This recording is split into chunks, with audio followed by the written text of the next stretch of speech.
दीपक भाई रानी, नैनसुख भाई,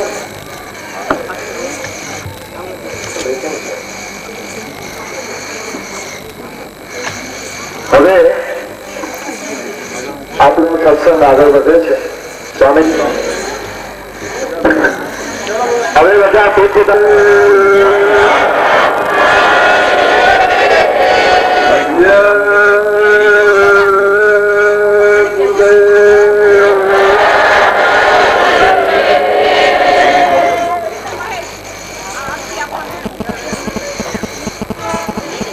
ये हमारे गांव के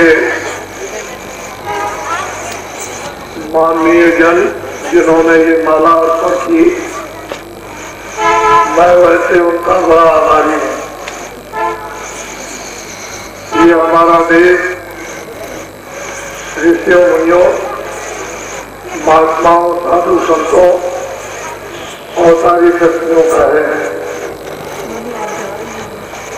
हम सभी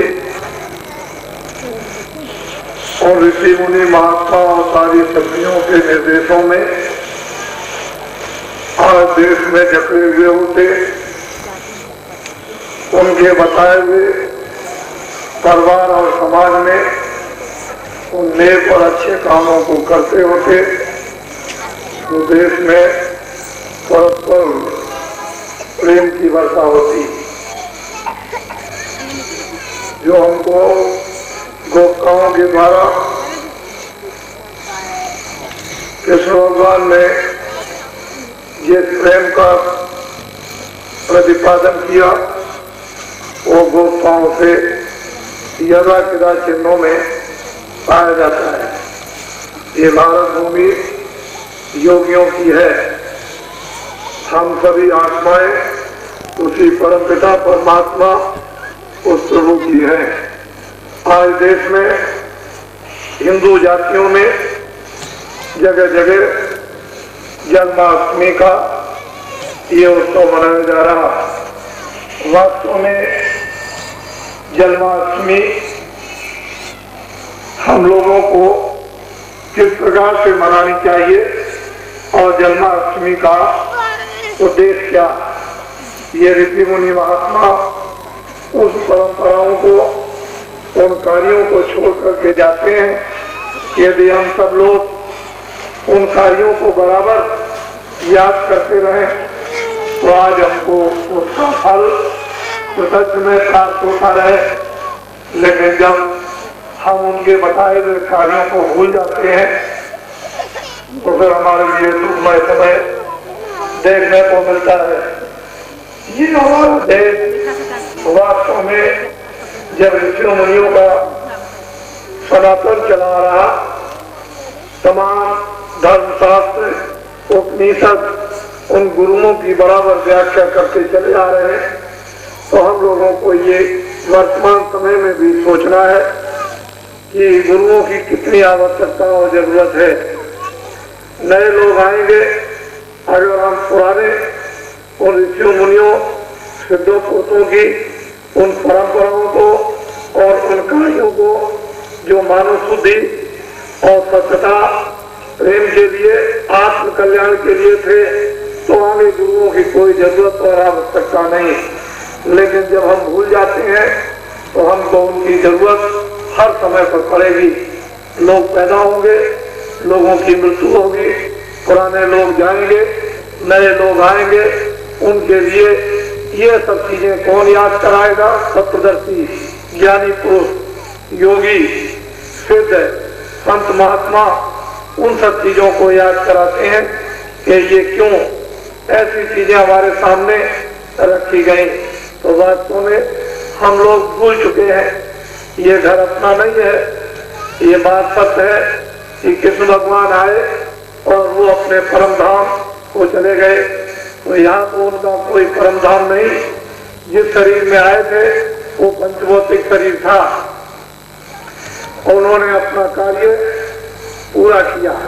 कार्य करने के बाद ये पंचभौतिक शरीर छोड़कर और वो अपनी आत्मा को अपने परम धाम में ले गए. वास्तव में इसी तरह हम संपूर्ण जगत में आई हुई आत्मा उन सबका एक ही स्थान है, एक ही घर, और सब आत्माओं का एक ही परम पिता परमात्मा, एक ही रास्ता आने का और एक ही रास्ता जाने का। लेकिन जब भूल जाएंगे तो भिन्न भिन्न रास्ते आप अपने स्वार्थ में, अपने प्रलोभन में खोल लेंगे और वो इंद्रियों के फिर मनोरंजन बन जाते हैं। आत्म कल्याण का मार्ग बंद हो जाता है। इन दिनों में हम सब लोगों ने आत्म कल्याण के मार्ग को बंद कर दिया और हम लोग बाहर उन क्रियाओं में जो मानवहीन क्रियाएं अज्ञानता की थी उन कामों को करने लगे, उन क्रियाओं को, उन कर्मों को, उन अशुभ कार्यों को करने लगे।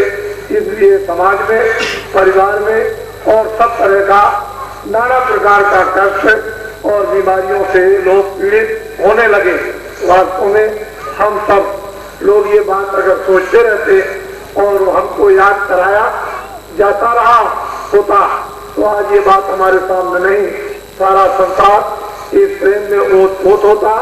और उस जन्माष्टमी को जो कृष्ण भगवान ने बताई थी कि मानो इस शरीर में जीवात्मा वो किस तरह से यहाँ आकर के वो बंधी, वास्तव में ये पंचभौतिक शरीर है।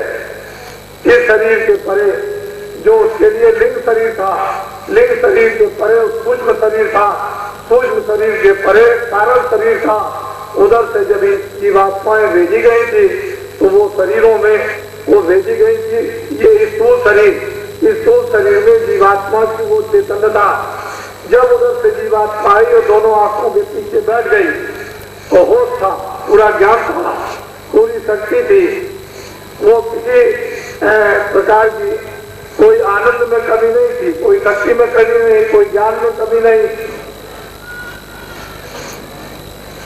परलोक का पूरा पूरा बोध था।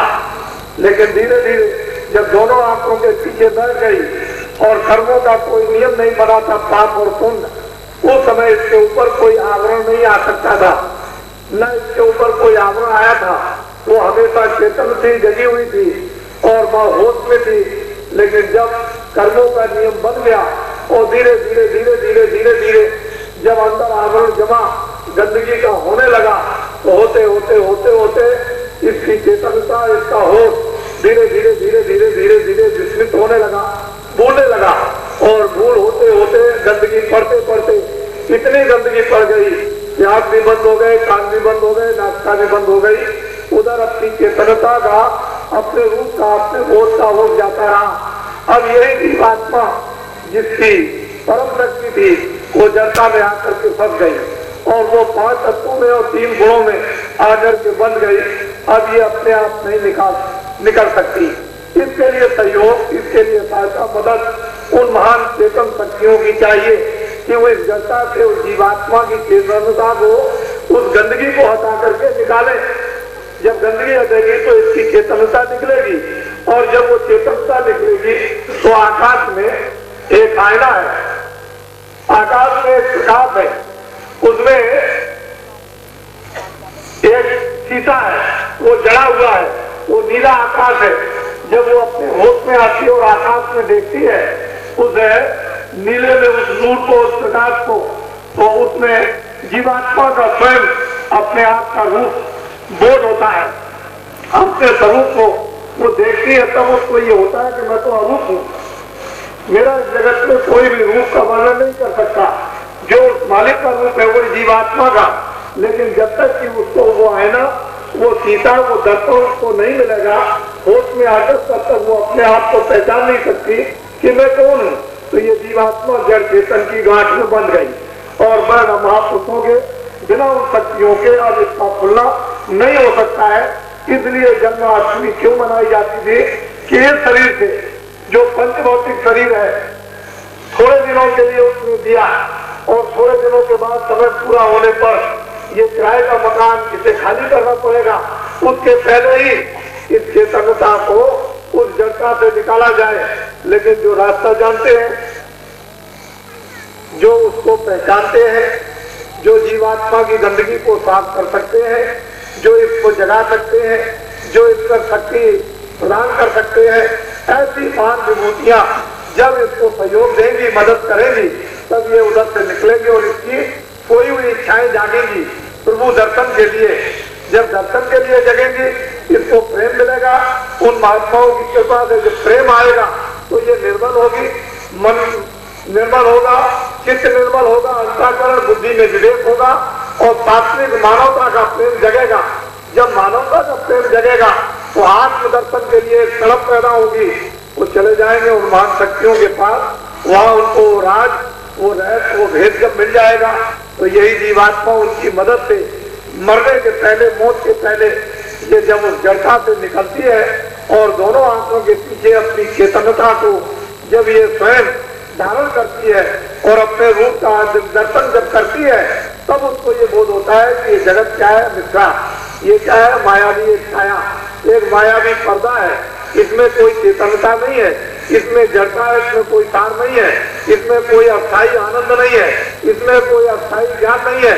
जब इन सब चीजों का बोध हो जाता है उसको, तब उसे मालूम होता है कि मैं यहाँ का रहने वाला नहीं। और यथार्थ में बुद्धि के द्वारा संसार का पूरा पूरा उसे ज्ञान भूत और भविष्य का जब होता है कि पहले कितने कौन थे, पहले कैसा था, अब कैसा और भविष्य में कैसा होगा, तब जाकर के इसको वो तड़प, वो विरह महापुरुषों की कृपा से मिलती है। और ये जीवात्मा इस शरीर से मरने के पहले धीरे धीरे धीरे धीरे निकाली जाती है और निकाल करके जब वो अपने दोनों आंखों के पीछे उस प्रकाश में जब खड़ी होती है तो उसका वास्तव में जन्म होता है। जब एक बार इसका जीवात्मा का जब जन्म हो जाएगा तो सोती नहीं, फिर वो अपने ज्ञान को विसर्जन नहीं करती, फिर वो शक्ति को छोड़ती नहीं है, फिर उसमें होश आ जाता है, वो अपनी शक्ति को धारण करती है, अपने ज्ञान को धारण करती है और उसका जन्म होता है। ऐसे तो हमने बहुत से दिनों से बहुत जन्म उत्सव मना लिए, लेकिन वास्तव में जो आत्मा का जन्म उत्सव हमको मनाना चाहिए था वो हमने नहीं मनाया। वैसे हमने मनाए, लेकिन हमने ये सब कुछ पर ये क्यों मनाए गए थे, इसी जीवात्मा को जगाने के लिए। इसीलिए कृष्ण की लीला, राम की लीला जो दिव्य नेत्र ज्ञान चक्षु खुलने के पश्चात जो दिखाई देती है वो तो बड़ी अलौकिक लीला है। उसके बड़े अलौकिक नृत्य हैं, वो देवी और देवता बड़ा नृत्य करते हैं, उधर में तो बड़े अद्भुत अद्भुत खेल और तमाशे होते रहते हैं और उधर में प्रेम की बारिश होती रहती है। उधर का सारा जो खेल और उसका रहस्य जो है वो अद्भुत है, जो यहाँ जगत में कभी स्वप्न में भी ऐसा नहीं होता कि यहाँ कुछ हो रहा। उधर जो दिखा देता है सब प्रेम, ये लीला समझ में आती है कि भगवान की कैसी अद्भुत लीला इस शरीर पंचभौतिक में ये लीला है। अज्ञान और जड़ता की क्षणभंगुर जब आप लिंग शरीर में जाएंगे तो उसकी है अलग अलग शक्ति अवध है। इस मानो पंचभौतिक शरीर की इसकी 100 वर्ष की आयु और लिंग शरीर की इसकी 1000 वर्ष की आयु, सूक्ष्म शरीर की इसकी 10,000 वर्ष की आयु, कारण शरीर की इसकी 1 लाख वर्ष की आयु। अपनी अपनी आयु में अपनी अपनी शक्ति के मुताबिक और युगों के अनुसार लोग साधना कठिन से कठिन करते थे। उस समय की साधना बड़ी घोर और कठिन, जब लाख वर्ष की उम्र थी तो लोग साधना करते थे और वो किसी चीज का भी कोई आहार नहीं करते थे, हड्डी में प्राण रहते थे। इसी तरह से जब त्रेता युग आया तो 10,000 वर्ष की, फिर वो 1 लाख वर्ष की शक्ति आप में नहीं रही, फिर 10,000 मनुष्य शरीर पंचभौतिक यही था। लेकिन साधना फिर उसी तरह से उसके लिए सुलभ हो गई। जब द्वापर आया तो 1000 वर्ष की आयु और कलयुग आया तो 100 वर्ष की आयु, लेकिन 1 लाख और 10,000 और 1,000 उस वर्ष की आयु की साधना 100 वर्ष शरीर वाले में आप करेंगे तो कोई कठिन साधन नहीं हो सकता। अब त्याग की जरूरत नहीं, इसमें तो महापुरुषों की कृपा, उनका शक्तिपात, उनकी दया चाहिए। और इसमें प्रेम जब वो पैदा कर दें तो प्रेम पैदा होते ही प्रेम से प्रकट हो में जाना। जब वो प्रेम मिलेगा, आत्म प्रेम मिलता है तो प्रभु प्रकट हो जाते हैं। प्रभु तो पहले ही थे ही, लेकिन आंखों के सामने जब पर्दा पड़ा हुआ है उसके कारण उसके दर्शन नहीं होते हैं। नहीं तो परमात्मा के तो साक्षात्कार उसी प्रकार से दर्शन होते हैं जैसे आज के दर्शन बाहर की आंखों से हो रहे। ऐसे ईश्वर और उसकी दैविक शक्ति का दर्शन उस दिव्य नेत्र ज्ञान चक्षु शिव नेत्र के द्वारा बराबर उन योगियों को, तपस्वियों को और उन आत्मदर्शियों को, संतों और साधुओं को और योगेश्वरों को होता रहा और अब भी होता है। ऐसा नहीं है, लेकिन हम सब लोग उन जो पुरानी हमको याद कराने की तिथियां थी उसको हम सब लोग भूल गए। हम मत मतांतर और फिरकों में चले गए। कोई कहता है राम अच्छे थे तो कोई कहता है कृष्ण अच्छे थे, कोई कहता है महावीर अच्छे थे, कोई कहता है कोई अच्छा नहीं था, कोई कहते हैं ईसा मसीह अच्छे थे, कोई कहते हैं मोहम्मद साहब अच्छे थे। वास्तव में सबका उद्देश्य और लक्ष्य तो एक ही था। वहां किसी में ये नहीं कि नूर तो नूर ही है, प्रकाश तो प्रकाश ही है, आनंद तो आनंद है, सच तो सच ही है, दया तो दया ही है, रहम तो रहम ही है। उसमें तो कोई किसी तरह का फर्क नहीं था। तो वो जो परम पिता था उसके आने का रास्ता तो एक ही था, एक ही जाने का रास्ता। लेकिन हम लोग उन विवादों में अज्ञान में फंस गए और सिरके बना लिए, छोटे छोटे टुकड़े कर लिए। इसलिए हम सब लोग अपने मानव वास्तव में धर्म को भी भूल गए। मानव बुद्धि विवेक सत्यता, मानव बुद्धि विवेक सदाचार, मानव बुद्धि विवेक आदर, मानव बुद्धि विवेक दया, इस सब को हम लोगों ने खो दिया। और वो हमारी बुद्धि से यही मन से पशुवत इच्छा में, भोगों में, पशुवत विचारों में, पशुवत ज्ञान में उतर गया, बुद्धि को खो चुका। लेकिन मानव धर्म जब हम लोग स्वीकार कर लेते हैं, मानव धर्म का जब हम पालन करते हैं, उन तिथियों के अनुसार जो हमारे ऋषि मुनियों ने बनाई वैसा हम अपने जीवन को बना ले और ढाल ले तो फिर हम अपना आत्मधर्म जगा सकते हैं, उसमें प्रवेश हो सकते हैं। और आत्मधर्म के जगाने पर ही आत्मा का कल्याण होता है। तभी उसको मुक्ति और मोक्ष मिलती है, तभी उसको स्वर्ग और ब्रह्मांड मिलते हैं, तभी परम पिता परमात्मा प्रभु का दर्शन होता है। लेकिन जब तक कि आप आत्मधर्म में प्रवेश नहीं होंगे तब तक उसका दर्शन नहीं हो सकता है। किताबों में तो अपनी जगह पर लिखा हुआ, जिन्होंने देखा, जिन्होंने प्राप्त किया है, लेकिन हमने तो उसको देखा नहीं, हमने तो उसको प्राप्त नहीं किया, तो फिर आपको क्या मिलेगा। तो मानव धर्म का पालन करना अति जरूरी और आवश्यक था। सारी जातियां, कोई हिंदू, कोई मुसलमान, कोई सिख, कोई ईसाई, अन्य किसी किसी जातियां छोटी मोटी बनाई हुई किसी न किसी देवता को लोग मानते हैं।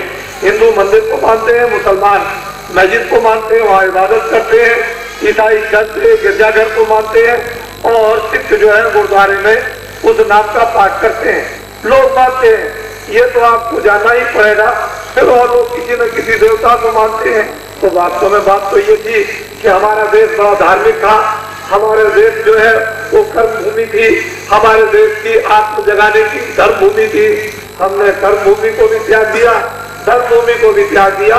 इसको हम लोग भोग भूमि बनाकर और फिर हम उस घाट पर जाना चाहते हैं जहाँ पशुओं का घाट था। इसलिए यहाँ कोई न कोई शक्ति, यहाँ कोई न कोई अवतारी, यहाँ कोई न कोई सिद्धजन, यहाँ कोई न कोई ऋषि मुनि बराबर समय काल में आते रहेंगे।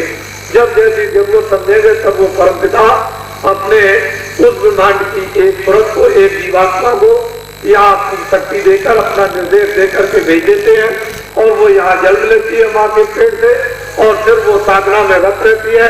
साधना सबको करनी होगी, वो कोई भी हो, पूरे होने पर भी साधना करते रहते हैं और जो अधूरे उनको तो साधना करनी है। जितनी भी शक्तियां आई सब साधन में लगी रहे, उपासना में लगी रहे, सिद्ध होने पर भी बराबर अपना लगी रहे। क्यों कि जो गंदगी आती है उसको साधना द्वारा उसको धोया जाता है उस ज्ञान गंगा में। जब तक उसको धोएंगे नहीं तो अपने ऊपर में गंदगी, फिर वही आवरण अपने ऊपर आ जाएगा तो अपने को अज्ञानी हो जाएंगे। इसलिए सिद्ध जन बराबर उस साधना में आपके उन अशुभ कर्मों को लेकर के उस ज्ञान गंगा में बराबर धोया करते हैं, आपको भी निर्मल कर देते हैं और अपने को भी निर्मल करते हैं। इस तरह से ये जो हमारी तिथियां थी त्योहारों की जो रखी गई थी उनको सब कुछ समय समय पर महात्मा वो चेतन में जागे हुए जगाते रहते थे और हम लोग होश में रहते थे, उनके आदेशों का पालन करते थे। आज वर्तमान समय में महात्माओं का पालन करना बिल्कुल त्याग दिया। इसी वजह से ये सब संकट काल जो इस समय आपके सामने उपस्थित है वो अभी कुछ नहीं है, अभी कुछ भी संकट नहीं है। ये तो अभी नाम मात्र की बात है, लेकिन संकट तो आने वाले हैं। आगे बड़ी बड़ी तकलीफें आने वाली है, कोराम और त्रानाम तो आगे मचेगा। इसलिए आप लोग अपनी अपनी जगह पर आओ और वो बातें जो हमारे ऋषियों ने तपस्या करके सिद्धि करके जो आपके लिए आत्म कल्याण के लिए मुक्ति और मोक्ष के लिए रखी गई थी उसका पूरा पूरा आप लोग उपयोग करो। यही आपके लिए हितकारक होगा, नहीं तो बड़ा नुकसान हो जाएगा। कहानियां और किस्से बराबर बन जाते हैं, इतिहास बन जाते हैं और तुम यहाँ से चले जाओगे। तुमको जो अधिकार मिला है मानवता का, अच्छे और बुरे काम करने का, उस साधना तपस्या करने का, निर्मल और पवित्र होने का, और गंदा भी तुमको होने का, और पाप से पाप करने का, और पुण्य से पुण्य करने का जो सब अधिकार जो आपको लोग में मानव शरीर में आपको मिल गया है, अगर आप उसका उपयोग न कर सके कि अच्छा क्या है और बुरा क्या है, बुद्धि को काम में न दे सके और बुराई को न छोड़ सके, अच्छाई को न पकड़ सके, तो फिर आपका जीवन ये मानव व्यक्ति चला जाएगा। और ये तो दिन और रात बराबर ये बह रहा, वो तो दरिया का पानी है बराबर चल रहा है और वो समुद्र में चला जाता है। इसी तरह की आपकी सांसें बराबर निकल रही है, वो बंद कभी नहीं होती है। सोने में, चलने में, बोलने बेचने में बराबर। और स्वादों की पूंजी गिनती की आपको मिली है, जैसे पूंजी समाप्त हुई कि फौरन मकान मालिक के सिपाही उसका हुक्म लेकर के आएंगे, मकान अभी खाली कर दो। आप क्या कर सकते हो? फौरन सिपाही आपके ऊपर में गिर पड़ेंगे और आपकी आंखों को, कान को, जबान को, बुद्धि को पागल कर देंगे, कहेंगे निकलो। तो मन को, बुद्धि को, चित्त को, प्राणों को, जीवात्मा को निकाल बाहर। शरीर माया की छाया है, ये जमीन पर डाल दिया जाएगा, गड्ढे में गाड़ दो या लकड़ियों पर रख करके इसको जला दो। बस यही तक ये संसार आपका सब कुछ मालूम होता है, इसके आगे किसी का कुछ नहीं है। ये अंधकार ही अंधकार है और माया की छाया ये पड़ी रह गई। इसलिए आप दफ्तर का, दुकान का या खेती का काम करो। जो ऋषियों मुनियों ने गृहस्थ आश्रम में एक छोटा परिवार दिया, उसकी सेवा करो। और इसी में से शाम को, रात्रि को समय बचाकर आधा घंटा हिंदू मनुष्य रूपी मंदिर में सच्चे भगवान का भजन, जिससे कि आपको मानव धर्म भी मालूम हो जाए और अपनी आत्मा के जगाने के लिए कुछ आप साधना भी कर लो, जिससे कि वो जाग जाए जीवात्मा और अपने धर्म में प्रवेश हो जाए। बस सारा का सारा जन्म मरण का संकट 84 और नरकों का खत्म हो जाए। और नहीं तो फिर ये जीवात्मा 4 खानों 84 लक्ष्यों में भटकेगी और फिर कोई भी पूछने वाला नहीं है। ये जगत की मिथ्या, वो जड़ संपत्ति जिसको आपने अपने मन में मान लिया है, वो सब ये पड़ी रह जाएगी। काम करने वाले काम कर जाते हैं और काम करने वाले बता जाते हैं और काम करने वाले लोगों को बता देते हैं, लोगों से काम करा देते हैं और काम करने वाले लोगों को निकाल देते हैं और उनको मुक्ति और मोक्ष दे देते हैं। लेकिन जो बेहोश रहते हैं वो ऐसे पड़े रह जाते हैं, जीवन गंवा देते हैं, ये जीवन व्यर्थ बेकार चला जाता है। तो ये उत्सव था आज उन गुरुओं के ज्ञान का, तपस्वियों का और जीवात्मा के जागरण का। लेकिन सच्चा जागरण हम लोग नहीं कर रहे। यही बात है कि हम लोगों को वास्तव में अपना धर्म मालूम नहीं है। जब निजी धर्म नहीं मालूम होगा तो ये बुद्धि का जो बनाया हुआ आर्टिफिशियल बनावटी धर्म उसे ही नहीं आपको मालूम है, तो वो जो सच्चा है वो कैसे आपको मालूम हो जाएगा? पहले जो व्यवस्था बना दी है बुद्धि धर्म की, उसका पालन कर लो। वो जब पालन में आ जाएगी तो अस्थाई वो आत्म धर्म आप उसमें प्रवेश हो जाएंगे और फिर उसकी सत्यता, उसका आनंद, उसकी शक्ति और उसका ज्ञान प्रकाल इन जीवात्माओं को प्राप्त होता है। फिर वो उसमें वो शक्ति, चेतनता जो जाग जाती है। इस जीवात्मा में तो बड़ी शक्ति है विस्तार करने की। अभी तो ये दोनों आंखों के पीछे अंधकार में बैठी है, इसलिए इसमें कोई शक्ति नहीं है। लेकिन जब उस चेतनता से मिलती है और चेतन का रूप बन जाती है तो इस जीवात्मा में कितनी बड़ी शक्ति है जो वर्णन लिखने में नहीं आ सकती। इसलिए बहुत अच्छा है कि आपने दर्शन दिए। समय बड़ा विकराल है, ये मैं माला करने के योग को नहीं। ये बच्चियां, ये तमाम रूढ़ी अच्छे हो, ये आज का वक्त नहीं है। हमारा देश समृद्ध हो, सब लोग चरित्रवान हो, सब न्यायकारी हो, सब में उदारता हो, सब में सेवा भाव हो, सब एक दूसरे का आदर करें, मोहब्बत और प्यार हो। हिंदू मुसलमान कोई भी कौम इन दिनों में बन गई, उनमें कोई झगड़ा ना हो। तब तो ये चीजें हमारे लिए उपयुक्त है, नहीं तो ये हमारे लिए काम की चीजें नहीं, ये तो दुख की चीजें हैं। इसलिए हमको एक नवीन फिर से जागरण करना होगा, नवीन जागरण में प्रवेश होना होगा, सम्मिलित होना होगा, नवीन जागरण के विचार लेने होंगे और नवीन जागरण की सहायता आपको लेनी होगी। जब वो नवीन मानव जागरण हो जाएगा तो काम बनने लगेगा। मैं अभी कलकत्ते में एक कार्यक्रम कर रहा था, ऐसा मैं नहीं समझता था कि इतनी कलकत्ते में भीड़ होगी। मैंने 9 कार्यक्रम किए, 6 तारीख से और 11 तारीख तक 9 कार्यक्रम किए। इतने बड़े बड़े ये अंदाजे से बाहर बात हो गई। लोगों को ये दिखाया गया कि ये भूमि कैसी है, यहाँ भक्तों की भूमि है, यहाँ तपस्वियों की भूमि है, यहाँ वीरों और भक्तों की देशभक्तों की भूमि है। जब कभी भी कोई महात्मा कोई आता है और जब जगा देता है तो लोग जाग जाते हैं। जब वहाँ हिंदी नहीं थी, यहाँ के गांधी जी गए वहाँ जाकर के उन्होंने जगाया, लोग खड़े हो गए। अब तो वहाँ के लोग सब हिंदी जानने लगे, कोई भी आ जाएगा भूमि को जगा देगा। तो ये देखने को मिला कितनी प्यास लगी उनके हाव से, उनके भाव से, उनकी आवाज से, उनके चलने से। ये देखने को सारी दुनिया प्यासी इस समय तड़प रही, कोई रास्ता नहीं मिलता है। तुम लोग सोच रहे हो कि शायद धन दौलत ही साथ दे जाएगा, वो भी देखते देखते लोगों का खत्म हो गया। कितने राजे थे सोचते थे कि मेरे राज खत्म नहीं होंगे, वो चले गए। कितने जमींदार सोचते थे कि मेरी जमींदारी खत्म नहीं होगी, वो चले गए। कितने जागीरदार चले गए, कितने बड़े बड़े किसान हैं उनके पास था, वो भी चले गए। वो देखते देखते कितना बड़ा परिवर्तन हो गया। कितने आपके बड़े बड़े कारखाने थे, कितने बंद हो गए, कितने उनमें घाटे हो गए, कितना उनका जनजीवन अस्त व्यस्त हो गया। उस समय पर आप समझते ही नहीं थे कि ये भी कारखाने मेरे बंद हो जाएंगे और मैं इस तरह से घाटे में हो जाऊंगा। तो ये दुनिया उथल पुथल के उस कगार की तरफ जा रही है, उस किनारे पर। और अभी तो आप उस तरफ को चलना शुरू कर रहे हो। अभी किनारा तो बहुत दूर है, उथल पुथल बहुत भारी होगी, छोटी मोटी उथल पुथल नहीं होगी। इसलिए उस समय पर जब उथल पुथल होगी तो फकीर और महात्माओं की सबको जरूरत पड़ेगी, बच्चे बच्चे को, चाहे हिंदू हो, चाहे मुसलमान, चाहे सिख हो, चाहे ईसाई हो। और वो जो मुसलमानों में बताया गया था कि रोजा कैसे रखना है, हिंदुओं में बताया गया था व्रत कैसे रखना है, फिर वो राम की लीला कैसे मनानी है, फिर ये जन्माष्टमी कैसे मनाओगे, रक्षाबंधन, होली और दिवाली कैसे मनाओगे, ये सभी लोग ये उस समय पर अपने अपने त्योहारों को मनाकर सब लोग प्रकाश करते हैं, सब लोग रोशनी करते हैं, सब लाइट करते हैं और लाइट में सब लोग नाचते हैं। वास्तव में एक ही चीज से भूखे हैं, लाइट, प्रकाश।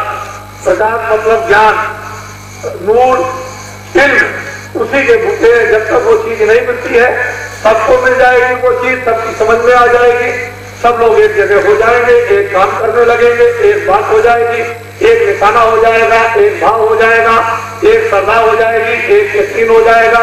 लेकिन वो समय के लिए समय तो लगेगा, इंतजार तो समय का आपको करना ही होगा, प्रतीक्षा करनी पड़ेगी, ये बात नहीं है।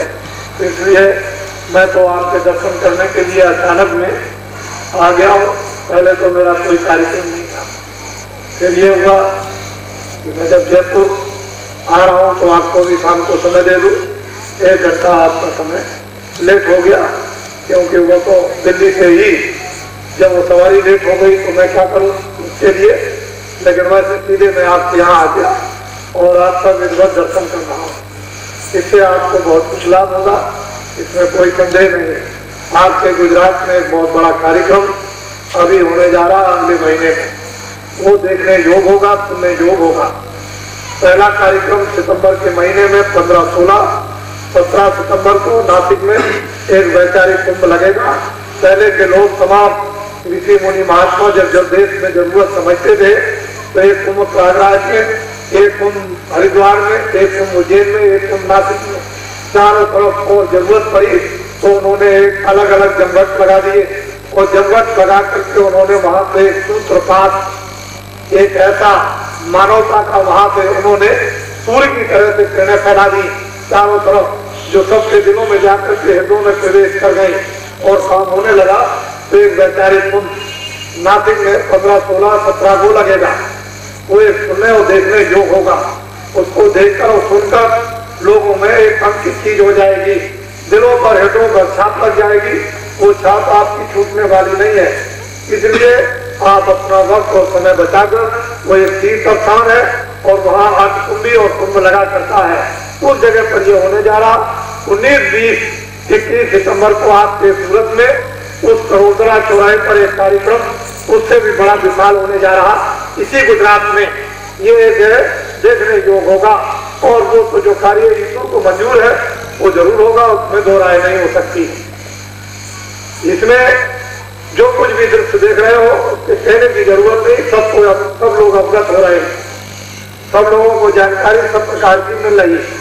घर की परेशानी, समाज की परेशानी, बाजार की परेशानी, देश की परेशानी, घर का झूठ, तो घर का धोखा, घर की बेईमानी, समाज का धोखा, समाज की बेईमानी, धर्म का धोखा, धर्म की बेईमानी, फिर मंदिरों का धोखा, मस्जिदों का धोखा, मस्जिदों की बेईमानी। जब रामायण पढ़ो, तुम गीता पढ़ो, तुम भागवत पढ़ो, तुम कुरान पढ़ो, तुम बाइबल पढ़ो, उसका धोखा, उसकी बेईमानी सब तुमको मालूम है।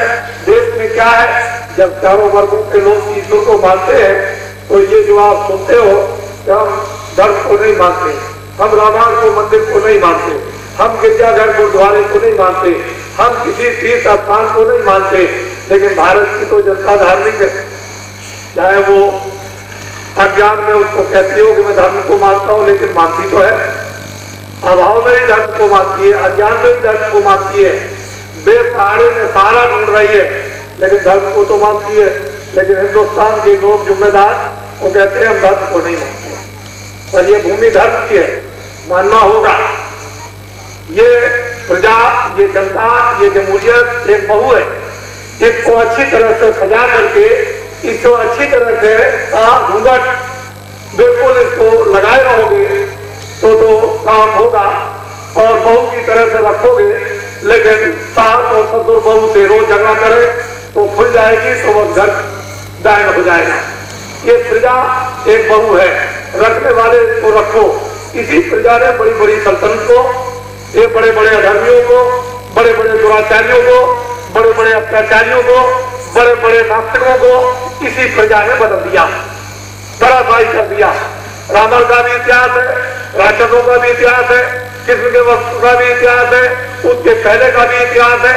ये प्रजा, ये जमहूरियत जिनका एक बहू है, बड़े लोगों को इसे संभाल करके रखना चाहिए बाकायदा, और इससे काम लेना चाहिए।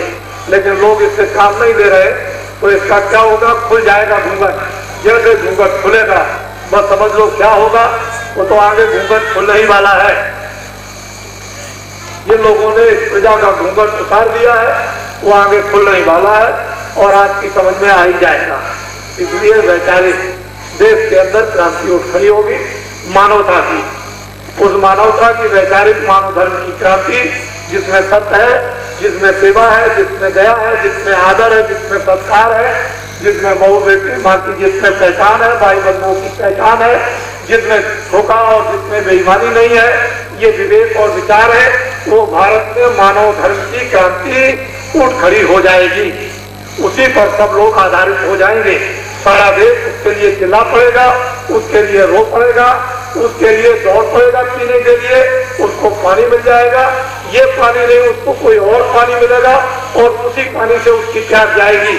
तो ये जो कुछ भी ऋषियों मुनियों फकीरों महात्माओं ने जो रखा था कि तुम रोजा करना, रमजान को मनाना, तुम ये व्रत करना, तुम वो व्रत कर लेना, ये त्योहार मनाना, आज इसकी याद करना, कल गंगा स्नान करना, आज ये पर्व आ रहा, आज मक्का की तरफ इबादत करना, आज सूरज की तरफ में जल सूरज को चढ़ाना, इसके बड़े भेदभाव गहरे थे, लेकिन वो हमने सब त्याग दिए और उन सब चीजों को, अनुभवी चीजों को हम लोग भूल गए, क्योंकि अनुभवी पुरुषों के साथ आना जाना हमारा बंद हो गया है। आगे बड़ी तकलीफ आएगी। इसलिए मैं आपको जन्माष्टमी के इस उपलक्ष्य में कुछ नहीं कहना चाहता। मुझे दर्शन आपका हुआ, मैं अपना सौभाग्य समझता हूँ और मैं आपका भी सौभाग्य समझता हूँ कि भगवान की आप पर कोई दया होने वाली है। और क्या चाहिए? ये मनुष्य शरीर है, अभी बैठे हो, अभी जाते जाते पूरा हो जाए, गाड़ी में लुढ़क जाओ, चलते लुढ़क जाओ, घर में चार पाए में ले तो सब। इसके लिए कोई साथी चाहिए। माँ साथ दे नहीं सकती, पिता साथ दे नहीं सकता, बच्चे साथ दे नहीं सकते, धन साथ दे नहीं सकता, मकान साथ दे नहीं सकता, विद्या साथ दे नहीं सकती है, कुर्सी साथ दे नहीं सकती, कोई पद और ओहदा साथ दे नहीं सकता। अरे कोई ऐसी आत्मा का आप संबंध जोड़ते किसी पवित्र और दैनिक आत्मा से जो आज के दिन तो कोई काम आ जाता मेरे, जिनसे तुमने आशा की कि मेरे वक्त पर काम आएंगे, सब धोखा दे गए। उनको देखते देखते रोते रह गए, निराश हो गए, किसी ने काम नहीं। ये विभूतियां सिद्ध तो इसीलिए तो वक्त पर माने जाते हैं। आज भी लोग मान रहे तो उन्होंने धोखा नहीं दिया, हमने उनका कुछ नहीं किया, उन्होंने हमारा सब कुछ किया। और जिस काम के लिए आए उन्होंने हमारे साथ में किया, हमने उनके साथ कुछ नहीं किया। उन्होंने हमारी आत्मा को, हमारे मन को, बुद्धि को पवित्र, साफ और निर्मल किया और हमको सहयोग देकर के हमको जगाया, घर का भेज दिया और साथ ही साथ में हमको उठा करके और हमको खड़ा किया और पहुंचा दिया घर में। ये मामूली, ये साधारण सहयोग है, ये साधारण काम तो नहीं है। इसलिए कभी किसी समय पे ये मनुष्य शरीर पूरा हो सकता है और किसी को अपना साथी बना लो जो वक्त पर आपके इस समय काम आए। मौत के वक्त में कौन काम आता हो? तो पहाड़ों से भी ज्यादा वजन का संकट टूटता है, उस समय पर कौन काम आएगा? कोई मूर्तियां काम आती है जिससे आपका संपर्क हो जाए, जिनसे कुछ मिल जाए, जिनसे कुछ लेने की इच्छा करो तो कुछ देने की इच्छा करे। कभी कभी मैं कहा करता हूँ कि आपको लेना तो आता नहीं और दिया जाए, दे दिया जाए तो रखना भी नहीं आता। तो बताओ, लेना आता नहीं है, दिया जाए तो रखना भी नहीं आता। तो महात्माओं की अमूलक वो आध्यात्मिक जो धन है वो व्यर्थ में बेकार चला जाता है, तो उसके दास बन जाओ। कैसे दिया जाएगा और दे दिया जाए तो कैसे रखोगे? अगर तुम ग्राहक बन जाओ तो उस चीज की कदर हो, इज्जत हो, वो तो आत्मा की कदर होगी तब, बिना उसके काम नहीं हो सकता। वो तो आत्मिक धन है, वो आत्मा उसकी कदर करेगी। और ये जो कुछ भी है ये तो शरीर का है, शरीर उसके पीछे पड़ा हुआ, शरीर भी छाया और ये भी छाया, न ये काम आता है इसके और न ये काम आता है। वो जो रहने वाला वो निकाल दिया, वही चेतन है, वही जब तक रहता था तब तक बोलता था, सुंदर लगता था, और जैसे ही उसमें से निकाला वैसे ही नफरत और घृणा हो गई। तो असल में बात यह है कि महात्माओं की जरूरत कम भी है और हमें भी है। तो आप लोग इस पर विचार करो और सोचो करके जो बातें आपको थोड़ी सी कामों में डाली जा रही है उस पर आप सोचने लगोगे तो बहुत आपको मदद मिलेगी, सहयोग आपको मिल जाएगा। मैं तो ऐसा समझता हूँ भगवान क्या करेंगे, यहाँ तो जो आते हैं सब उसी के संबंधित होते हैं, बिना उसके आदेश की कोई काम नहीं करते। वो भेजता है तभी कुछ काम होगा, वो कुछ नहीं होते हैं, उनको हुक्म पालन आदेश मानते, जो उसका आदेश हो जाएगा उसका पालन करते। वो भी तुम्हारी तरह से इंसान और आदमी जब इतने कूड़े कचरे गंदगी को धोते हैं तो वो तो जो धोने वाला पूरा कचरा धो भी तो कभी बड़ा बनता नहीं। माँ सेवा करती है बच्चे की, वो तो कभी नहीं बड़ा बनती, वो तो बराबर हमेशा सेवा करती। महात्मा जितने भी आते हैं वो जुग जुग की मैली आत्माओं को धोते हैं, वो तो कभी बड़े नहीं बनते। वो बड़े बन जाए तो उनके पास कोई नहीं आ सकता, न उनसे अपना काम करा सकते हो। अरे भाई छोटा बनेगा तभी तो तुम अपना गंदा कपड़ा धोगे, तो ये मन बुद्धि, ये शरीर, ये चित्त और जीवात्मा, ये जब अर्पण करोगे तभी तो वो धो डालेंगे। उन गंदगी को धोने वाले ही तो छोटे होते हैं, लेकिन आप उनको समझते नहीं हो कि छोटा कौन है। अगर वो बड़े हो जाए तो कौन पहुंचता वहां, सूरज तो सामने दिखाई देता है लेकिन उसको पकड़ सकता है कोई नहीं, पकड़ सकते। तो परमात्मा को समझती है, वो तो सब जगह व्याप्त है और एक जैसी भी है, उसका रूप भी है, उसकी आंखें भी है, लेकिन तुमको नहीं दिखता।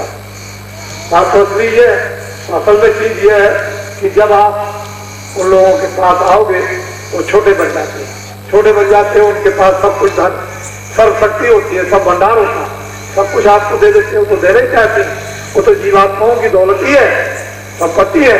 वो जब आ जाते हैं कहा तो फिर उनको देने में कभी हिचक पैदा नहीं होती है, वो दे देते हैं। क्यों?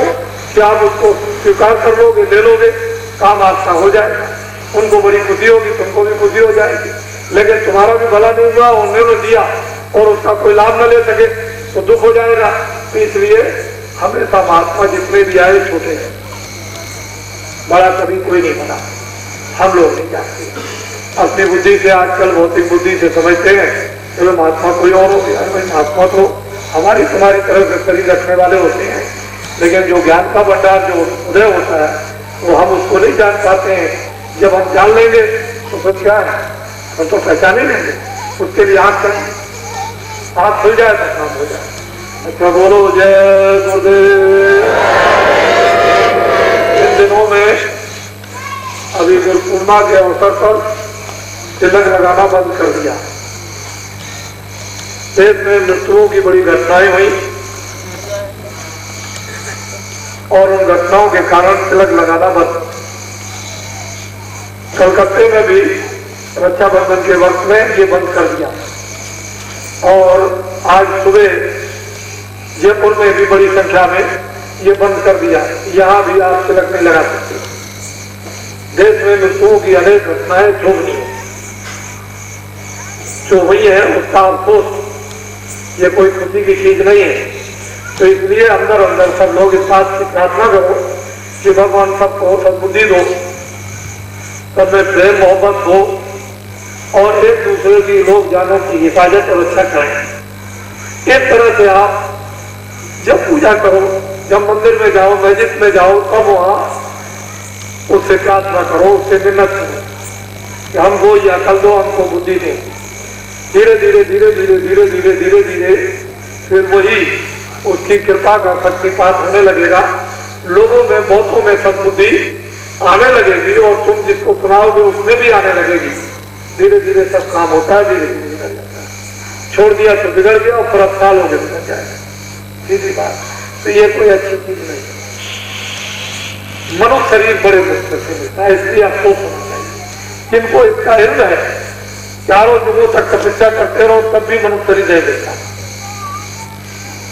कितने युगों की संसिद्धि, कितने युगों का पुण्य जब कभी पहाड़ों के समान जमा हो जाता है तो मनुष्य शरीर मिलता। इसलिए कि अब की बार इस जीवात्मा को जगा कर और भगवान के पास पहुंचा दो और हमेशा के लिए निर्वृत्त हो जाओ, छुटकारा पालो। तो मानव शरीर कितना अनमोल और कीमती है और वो ऐसे ही खर्च में लोगों का चला जाए तो फिर ये मनुष्य शरीर नहीं मिलता है। ये आत्मा भटकती रहती है, चाहे खानो 84 लाख क्यों नहीं हो अर्थात नरकों। तो किसी को इसका क्या ज्ञान है, किसी को इल्म क्या है कि मनुष्य शरीर कैसे मिलता है। कितने लोग जंगलों में 10-10 हजार बरस तक तपस्या करते रहे और उनके बदन में दीमक लग गई, लेकिन फिर भी मनुष्य शरीर पाने का उनको हक नहीं मिला। फिर तपस्या करते रहे, वो लाखों लाखों बरस हो गए, तब जाकर के उनको कई मनुष्य शरीर उनको कभी मिलता है किसी युग में जाकर और वो आपको मिल गया, उसको ऐसे नष्ट करते हो। इसकी कितनी बड़ी सजा मिलती है, उसके यहाँ कितना कठोर दंड मिलता है आपको नहीं मालूम। जो लोग उस विद्या को पाते हैं जो ईश्वरीय है, उसमें जब ये सब कुछ देखते हैं उनको ये पता होता है तो कितना बड़ा दंड मिलता है। कितने लोग वहां चिल्लाते और रोते हैं, वो देख करके कंपायमान होता है इस तरह से। अगर वो दृश्य तुम अपनी आंखों से देख लो तो ऐसा मालूम हो कि तुरंत मौत हो जाएगी। इस तरह से नींद नहीं, आपको नींद खत्म हो जाएगी। एक मामूली भूत देख लेते हो तो आपको नींद नहीं आती, नींद उड़ जाती है।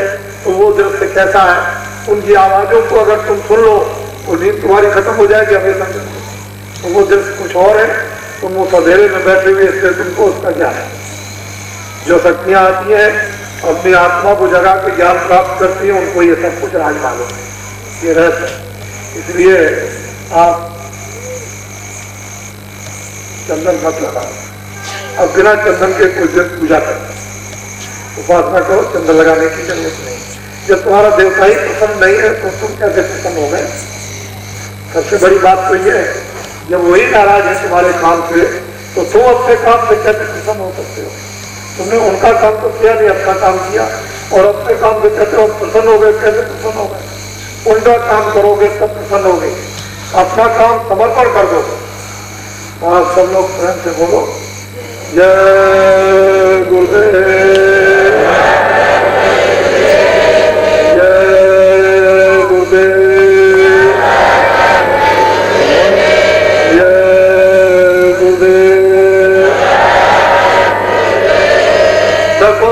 कोई आदमी हूं कि कोई भी बात बोलूंगा कोई इधर उधर होने वाली नहीं, वो सब चीजें आपके सामने आएंगी।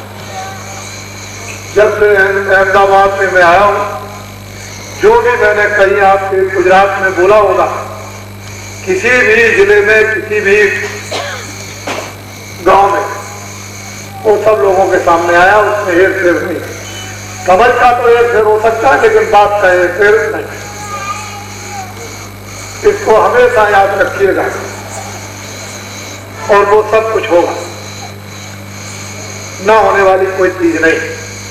इसलिए हमारी एक एक बातों को जहां कहीं भी हो, अपने अपने टैप लेकर के आओ और उस संगम में जहां वैचारिक कुंभ लगेगा वहां उसको लगा दो, और गांव में, मोहल्ले में, कस्बे में, शहर में, जहां चाहो वहां खोल करके रख दो, लोगों को सुना दो, और फिर समय का देख लो कि देखो क्या होता है, तुम्हारी समझ में आ जाएगा। इसलिए हमको तो आप क्षमा करते रहिएगा, हम तो आपके सेवक हैं, पहले भी महात्मा नहीं थे, अभी नहीं, आगे भी नहीं, हमेशा सेवा करते रहेंगे। हम तो वैसे और तो वृद्ध हो गए, लेकिन फिर भी मेहनत उतनी ही करनी पड़ती है जो आज से 40-50 साल पहले कर रहे थे, वैसे ही मेहनत कर रहे हैं, उतनी मेहनत करते हैं। लोग ये देखते हैं अच्छी तरह से, लेकिन ये है कि इस शरीर से जो सेवा का है उससे कुछ काम ले लो, ये आपके लिए हित में होगा। जो लोग होशियार हैं वो इससे काम लो और इससे फायदा उठा लो। इसीलिए सेवा की जाती है कि सेवा का आपको फल मिल जाए, उसका फल मिलना चाहिए। सीधी सादी बात है। मैंने कुछ कहा हो तो आप मुझे क्षमा करेंगे, भूल चूक हमेशा आप क्षमा करते रहें। खड़े हो जाओ, खड़े हो जाओ। ये सौभाग्य है, लोगों ने दर्शन दिए, नरनारी बच्चे बच्चियों ने, और ये गुजरात आज के 50 साल पहले की इस जमीन को हमने देखा है। माताओं में और पुरुषों में कितनी भक्ति थी, माताओं और पुरुषों में कितनी ईमानदारी थी। 50 साल के पहले हमने इसको देखा है कि बच्चे कैसे तैयार किए जाते थे और कितनी सेवा भावना यहाँ के लोगों का एहसास था कि ये धर्म में कितने उदार थे, उस धर्म के नाते कितने दानी थे, कितनी सेवा करते थे। लेकिन वो समय और अब देखा जाए तो उसकी कोई भी तुलना नहीं, बहुत परिवर्तन हुआ। इससे ये मालूम हुआ कि धनी मानी तो पहले भी थे, कपड़े पहले भी पहनते थे, गृहस्थ आश्रम में पहले भी रहते थे, लेकिन अब आपके भावों का परिवर्तन हुआ। बात वही गृहस्थ आश्रम है, वही काम उतना ही करते हो 24 घंटे, वही 36 घंटे तो हो नहीं गए, दिन और रात में 24 घंटे उतना काम करते हो, लेकिन भाव का परिवर्तन हो गया। पहले भाव हठा भाव का, पहले शुद्ध भाव से अंदर और बाहर, अब अंदर और बाहर अब गंदे भाव हो गए। पहले अंदर और बाहर पूरा ज्ञान था, अब अज्ञान हो गया अंदर बाहर, न इधर का ज्ञान न उधर का ज्ञान, बड़ा परिवर्तन हो गया। लेकिन ये तो भूमि है, उस मिट्टी के कण जब कभी कोई आएगा तो चमका देता है।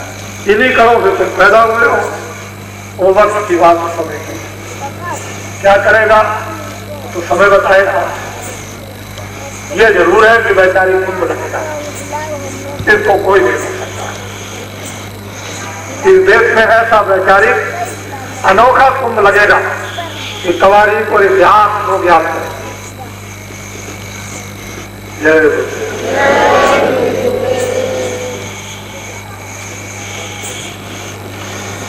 आपके घरों में तस्वीर हो, तस्वीर पर किस भगवान की तस्वीर हो, किसी महात्मा की तस्वीर हो, कोई देवी देवता की तस्वीर हो, उस तस्वीर के ऊपर भी माला का समय ना हो तो ये दृढ़ पक्का निश्चय करो कि हम रात को भगवान का सच्चा भजन मनुष्य मंदिर में करें। जब आप दृढ़ और पक्का प्रतिज्ञा कर लोगे अपने मन में, तो बनने लगेगा, तो होने लगेगा। तो काम का समय भी आपका नहीं लिया, बच्चों की सेवा का भी समय नहीं लिया, कपड़े भी पहनो, बच्चों को भी पहनाओ खिलाओ। जब आप लेके जाओ तो 15 मिनट 20 मिनट मनुष्य रूपी मंदिर में सच्चे भगवान का, बस वही आपके काम आएगा जो जमा कर लोगे। बाकी और कोई पूंजी आने वाली नहीं।